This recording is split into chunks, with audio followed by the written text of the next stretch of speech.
Good morning, this is Zachary from Zachary Sweeps. I'm just going to do a little video about these wood burning stoves. These are great little appliances, these are. To be fair, I have no idea what model it is. There's, as you're aware, there is so many makes on the market, but these are great. This is for a rental accommodation that I do every year. Part of the main house, they rent this out, this area, this barn out. It's done beautifully, but obviously for privacy reasons, I'm not going to show you around. So just going to concentrate on the actual appliance.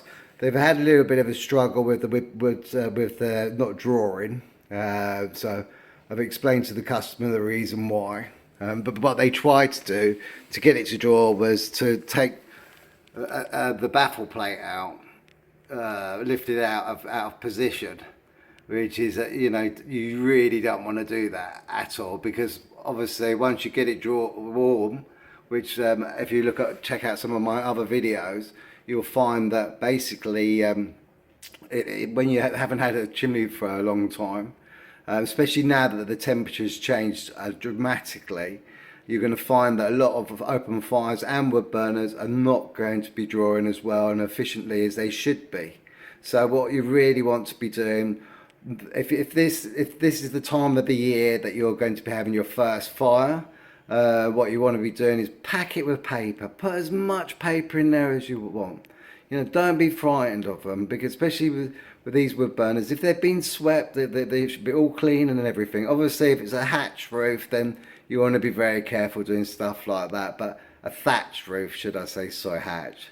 I'm a bit tired today. I haven't been feeling very well for the last couple of weeks. There's a lot of man flus going around at the moment. Obviously, as you know from my maintenance video on checking on the old ropes, obviously it's really important that obviously they have a carbon monoxide detector. I'd recommend getting a thermometer, which will go on the side of the appliance. The great thing about these ones, so remember, don't adjust the baffle plate. The baffle plate's in that position for a reason. If your chimney doesn't draw, then you've got to listen to what I'm saying, and you've got to pack it up with paper first if you haven't used it for a long time, or if the temperature drops all of a sudden, which it has done where I live in Sussex. I'm not sure where in the world that you're watching this video from, but if you're from England or Scotland or Wales or Ireland, it's our cold time now, so the temperatures, autumn's actually kicked in now, which I'm really pleased about, because obviously this mini little heat wave at the beginning of September was a nightmare, and the temperature has been too warm to be wearing overalls and the mask to sweep chimneys. But anyway, yeah, so don't ever adjust these baffle plates. Leave them alone. Just put plenty of paper in there on your first fire. Obviously, as I said, the gasket ropes are great. These are really good, these ones, because they're adjustable. These ones, so you can spin them around, make them tighter, so you can get a lot more life out of these. Out of the actual rope, you can spin them around, and they're on a thread, these ones, so they're not like a lot of the others, just a nut and a bolt, where once they get to a certain thickness, the gasket rope, it won't work again. It will start drawing in the air, which will obviously increase the draw of the fire. Obviously, because it's all cleaned out and everything, what it needs to be done now is the ash to be left well alone, fill it right up. It is a multi-fuel stove, but they only like people to use, as you can tell, it's a multi-fuel. That's the only difference between a normal stove and a multi-fuel stove, is that they have a movable grate. That's it. There's no other difference.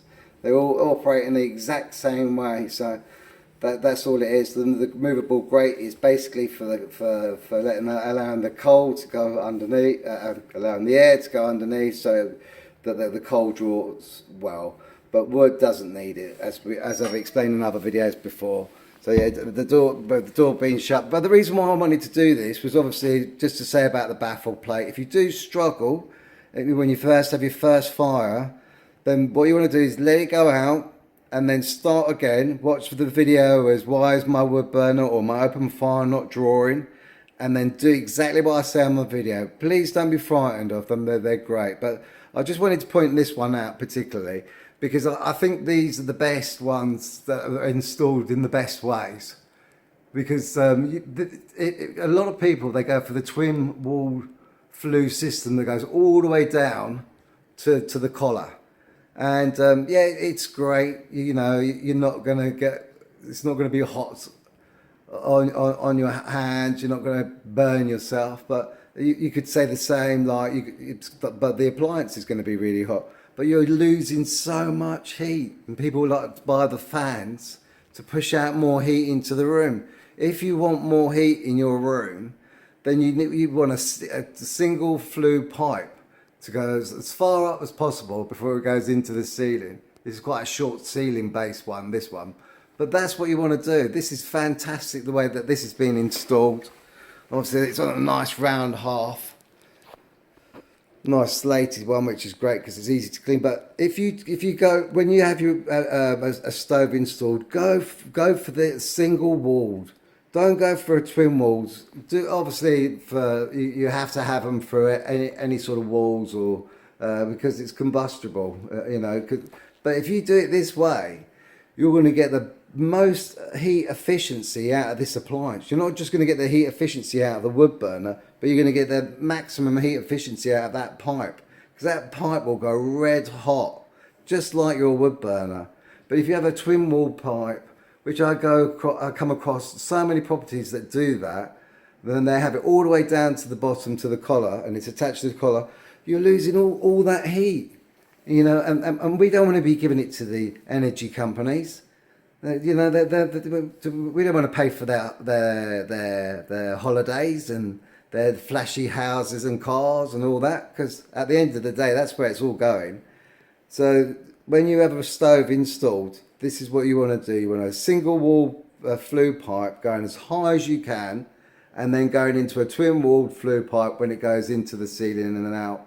This one's that's the underneath of the roof, so it goes up a bit higher, a couple of meters higher, and then obviously it's great. But you really want to do this honestly. You have no regrets doing it. Don't be worried, because like, you know, about the heat, you know, about getting burnt on them. You won't get burnt on them, because it's no different to like the wood burner. That will give the same amount of heat. You'll know it's a massive difference. But once it's installed, it's too late. And a lot of companies, they won't tell you to do this because they want you to pay for the maximum prices for the parts. So it can cost like £200 a metre for a twin wall pipe, where it can cost like about 30 quid a metre for a single wall pipe. So and then you're going to lose all that heat out of it at the same time. So just a short video.